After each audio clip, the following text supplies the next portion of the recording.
si Dangote Ciment ñëw naa direction bi recevoir ma et ñu visité bu baax usine bi yëpp ñu déglu aussi responsable yu nekk si société bi en même temps ñu déglu ñi nga xam ne ñooy maire yi ñoo nekk ak population wax naa ni ba ma visité usine bi gis naa vraiment usine bu moderne la am na ay robot am na yu bëri yoo xam ne ñoo ko utilisé si amul sax si yeneen dëkk yi mi ngi mel ne usine yu am yi ay pays développé yooyu loolu laa gis loolu mu nekk vraiment benn atout ba nga xam ni usine bi am na ko ñun bien sûr suñu ñëwee fii duñu gën a xool mooy carrière bi ñoom nu ñuy liggéey ciment bi nu ñu koy defee parce que quand même permis d'exploitation ñun suñu ministère moo leen ko jox donc il faut que ñu xool loolu bu baax a baax c'est suñu xoolee loolu ñu waroon xool nan ñu koy exploiter d'abord gis nañu ay matériels yu ñu utilisé ay machines modernes yu ñu utilisé pour bañ a am poussière parce que mën nga jaar fii te bañ xam ni ciment bi ñuy defar fii parce que doo gis poussière vraiment ay moyens modernes nu am ma félicité bu baax direction générale ak ñoom ñëpp à travers yi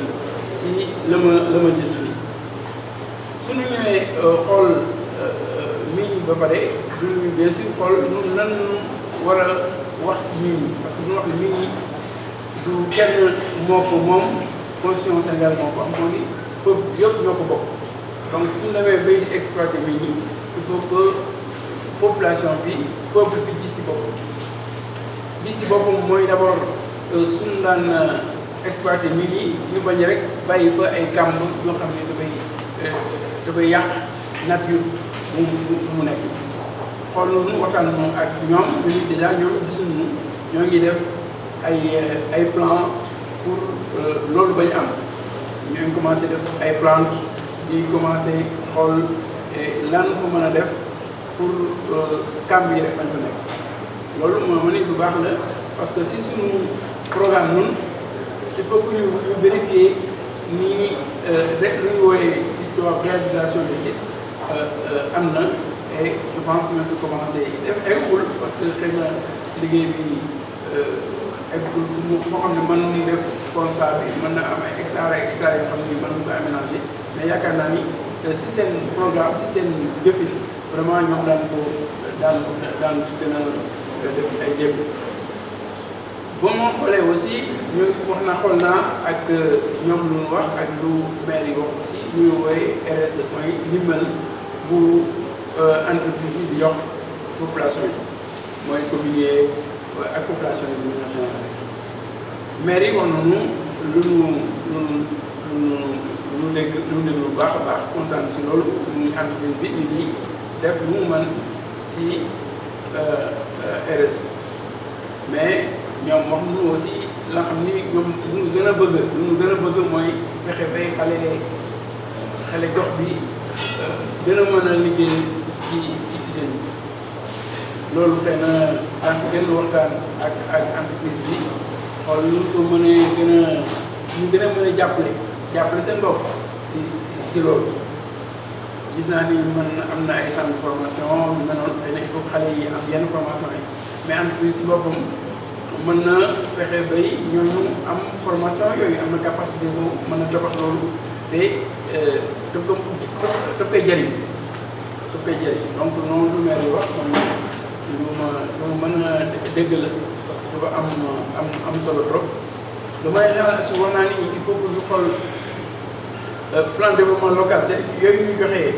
mu bañ a nekk rek yu ñu joxee si gàmmu si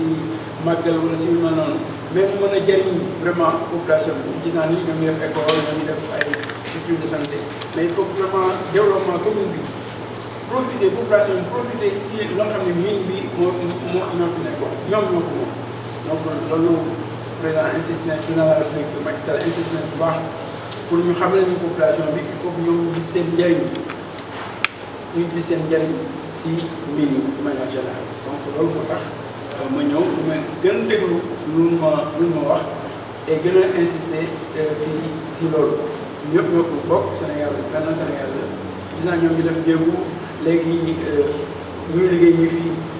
ay sénégalais ñoo si ëpp léegi avant beroon na ay tubaab ak ñeneen mais vraiment léegi loolu lu baax la mais lu si des rek moom ñu gën a xale yi daal maire yeeg xale yi gën si gis seen bopp. mu leen encouragé bu baax maire yi aussi ñu def loolu di encouragé aussi entreprise bi parce que ñun lu ñuy wax loolu lu ñuy wooyee suñu waxin contenu local mooy loolu il faut nit ñi vraiment ñu dëkk ñi fii gis seen bopp si lu am fi donc loolu daan gën a waxtaan xëy na daan yeneen réunion ñu invité leen ku nekk joxe sa xalaat mu wax ku nekk wax lu mu mën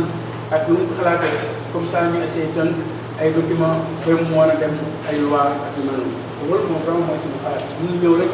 nekk suñu bureau bind benn loi yóbbu assemblée nationale il faut que ñu gis leen xool entreprise yi xool nit ñi nu mu fa nekkee te liggéey bi nu mu fa demee donc ñu gën a waxtaan si waxtaan bi aussi am na ñu ma wax ni am na liggéeykat yu nekk fii ñu ngi ñoom daal bëgguñu ñu leen di aligné ñu leen di boole ak loi moo xam ne ni Nigéria wala yu mel noonu parce que ñëpp xam nañu Dangote moom entreprise bi Nigéria la cosaanoo donc faut pas que ñu méngoo entreprise bi ak société ñu nekk foofu bon man leen wax naa léegi ni leen loolu man nen yëngoon fan yi man yëngu moom loolu mais su fekkee am na aussi suñu joxee këyit yooyu daal si def pour en tout cas saafara loolu parce que loolu mooy loolu aussi jàmm su jàmm amul fii bon développement mënul am kon mii nii kenn ko mën a jëriñoo population bi ko mën a jëriñoo donc il faut mu am jàmm ba léegi jàmm laa fi gis ñu gën a encouragé jàmm boobu mais ñu leen gën a aussi encouragé ñu waxtaan vraiment trouver ay solution mais daan fi fekk fan yu néew wala fekk semaine yu néew soo ma paree tournée bi dana dem si usine yëpp pratiquement xool fu nekk daan gën a waxtaanaat xool suñu loi yi xool yenn liggéey yi nga xam ne war na ko def moo xam ne concerne usine yëpp ñu gën si waxtaan ak wax ko ak président de la République ñu xool nan ñuy def vraiment pour jàmm gën a am pour